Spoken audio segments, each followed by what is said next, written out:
Play with NoNabi. 재미있는 이야기 시리즈. 식물의 특징에는 어떤 것이 있을까요? 식물. 식물은 동물과 함께 가장 대표적인 생명체예요. 식물은 동물처럼 스스로 이동하지 못하지만 햇빛을 이용하여 스스로 영양분을 만들어 살아갈 수 있는 생명체이지요. 주로 나무와 풀 등을 식물이라고 합니다. 자, 이제 식물에 대해서 좀 더 자세히 알아볼게요. 구독, 소식 받기, 좋아요 눌러주세요. 첫 번째, 식물과 동물의 다른 점은 무엇일까요? 동물은 다리나 날개가 있어 자유롭게 움직이지만 식물은 뿌리가 땅속에 있어 자유롭게 움직이지 못해요. 동물은 식물이나 다른 동물을 먹이로 먹고 살아가지만 식물은 뿌리로 땅의 물과 양분을 빨아들입니다. 눈에 보이지는 않지만 식물은 스스로 영양분을 만들고 그 영양분으로 잎과 줄기를 쭉쭉 뻗어 날마다 자라고 있답니다. 동물은 알을 낳거나 새끼를 낳아서 번식하지만 식물은 씨앗을 퍼뜨리는 방법을 다양하게 개발하여 번식해 나갑니다.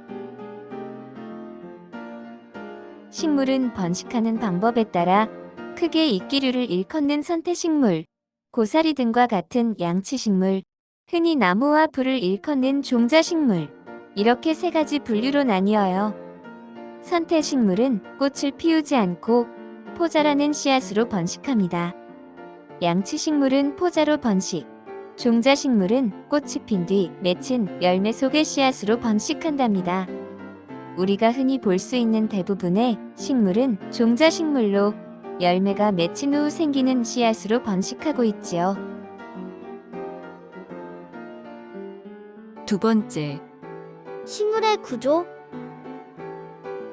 식물은 대부분 뿌리, 줄기, 잎, 꽃과 열매로 이루어져 있어요. 식물은 땅 속에 뿌리가 있고 뿌리 위에는 줄기가 연결되어 있어요. 줄기는 가지로 뻗어 가지에는 잎, 꽃, 열매가 달려 있어요. 세 번째, 식물의 특징. 식물은 한 번 뿌리를 내리면 이동하기가 어렵기 때문에 눈 덮인 높은 산이나 건조한 사막 등 특이한 환경에서도 잘 자랄 수 있도록 여러 가지 방법으로 환경에 적응하여 살아가고 있어요. 식물은 엽록소로 빨아들인 물과 양분에서 흡수한 이산화탄소로 당분이나 녹말을 만들고 산소로 바꿉니다. 잎으로도 햇빛을 받아 스스로 영양분과 산소를 만들어 잎 밖으로 내보내지요. 이것을 광합성이라고 합니다.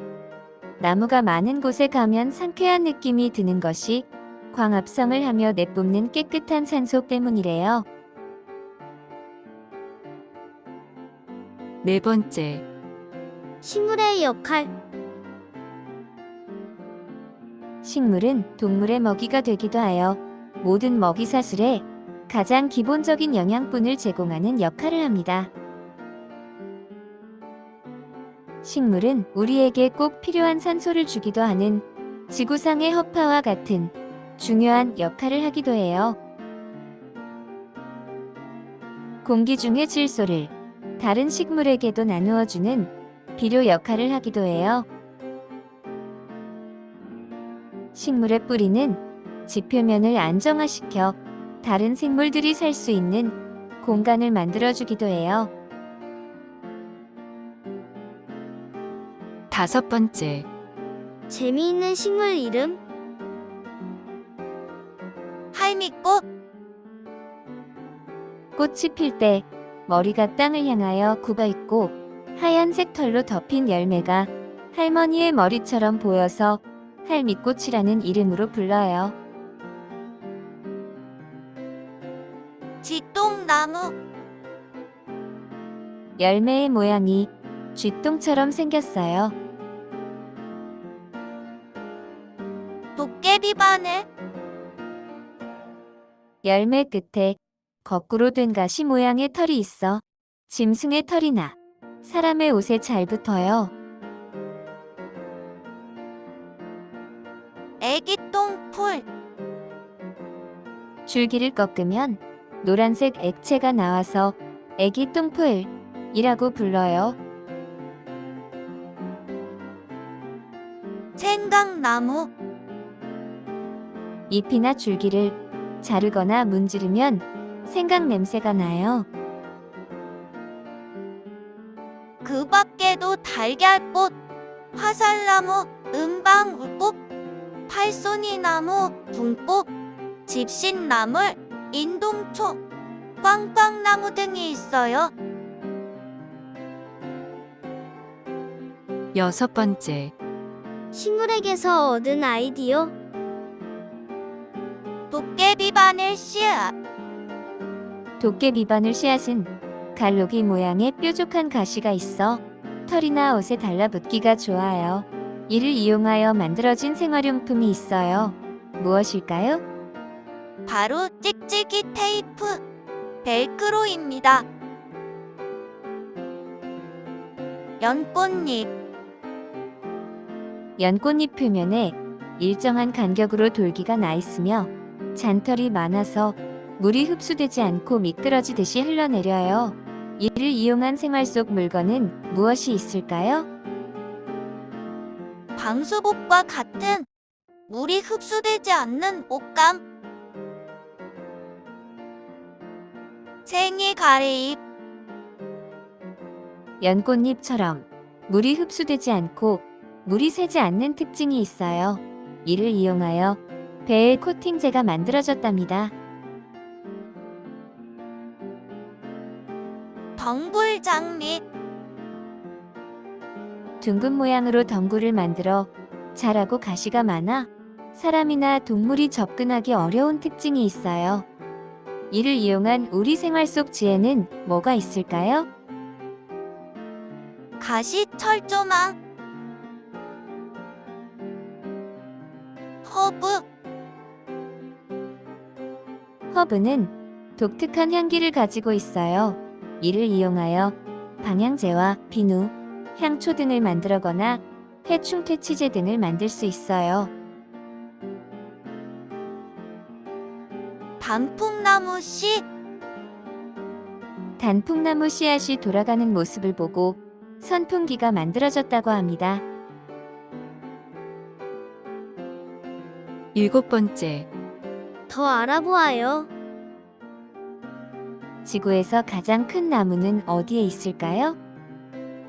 유칼리 나무는 키가 100m나 되는 큰 나무이고 캘리포니아주 국립공원에 있는 셔먼 장군이라는 나무도 무려 83m의 높이에 둘레도 24.3m나 돼서 10명이 둘러싸도 모자랄 정도라고 해요.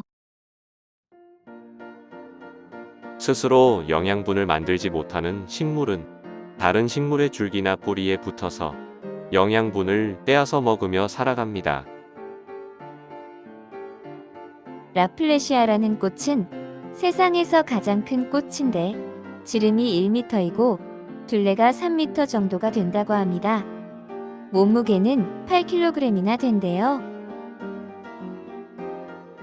정글에 사는 큰 가시 연꽃은 잎이 너무 커서 아이들이 연꽃잎을 타고 뱃놀이도 할 수 있습니다.